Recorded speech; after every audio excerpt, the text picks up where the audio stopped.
Hello বন্ধুরা, ভালো খাবারের গল্পে তোমাদের স্বাগত। চলো আজকে একটু আলুর দম বানিয়ে ফেলি।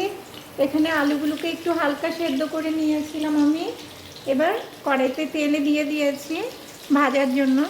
আলুগুলো আমি একটু হালকা এঁকে দিয়েছিলাম যাতে ভেতরে নুন ঝালটা ঢুকে যায়। এবার নুন দিয়ে দিয়েছি, এবার একটু হলুদ দিয়ে দিচ্ছি। এবার একটু ভালো করে ভেজে নেব, লাল করে ভাজলে অনেক টেস্টি হয়। আমি লাল করে ভেজে নিই। দেখো আলুগুলো লাল হয়ে গেছে, এবার তুলে নিচ্ছি আলুগুলোকে। আমি এখানে আলুগুলো তুলে আদা রসুন বাটা দিয়ে দিয়েছি। এবার এটাকে একটু ভেজে নেব। এখানে আমি একটু অল্প করে হলুদ দিয়ে দিচ্ছি,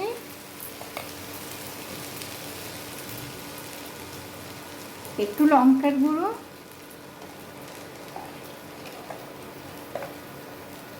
আর একটু জিরের গুঁড়ো দিয়ে দিলাম। এটা ভাজা হয়ে গেছে, ফ্লেভার ছেড়ে দিয়েছে। এবার এখানে আছে পেঁয়াজ আর টমেটো বাটা, এটাকে দিয়ে দিচ্ছি এখানে। এবার এটাকে খুব ভালো করে একটু ভেজে নেব। পেঁয়াজ রসুন বাটাটা অনেকটা সেদ্ধ হয়ে গেছে, মটরশুঁটি দিয়ে দিলাম। এবার আর একটুখানি ভেজে নেব আমি। সব মশলাগুলো ভাজা হয়ে গেছে, মটরশুঁটিটাও নরম হয়ে গেছে। একটু জল দিয়ে দিচ্ছি।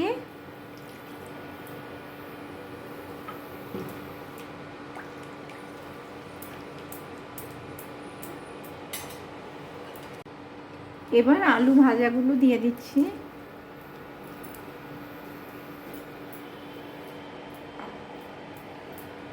আর অল্প করে একটু জল দিচ্ছি, বাস আর দেবো না।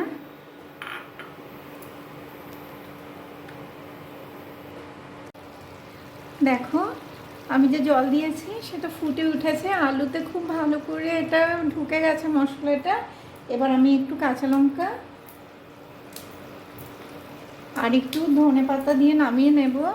তোমরা ইচ্ছে করলে এখানে কসুরি মেথিও দিতে পারো, ধনের গুঁড়োটাও তোমরা ইউজ করতে পারো। আমরা একটু ধনের গুঁড়োটা কমই খাই, সেই জন্য দিলাম না।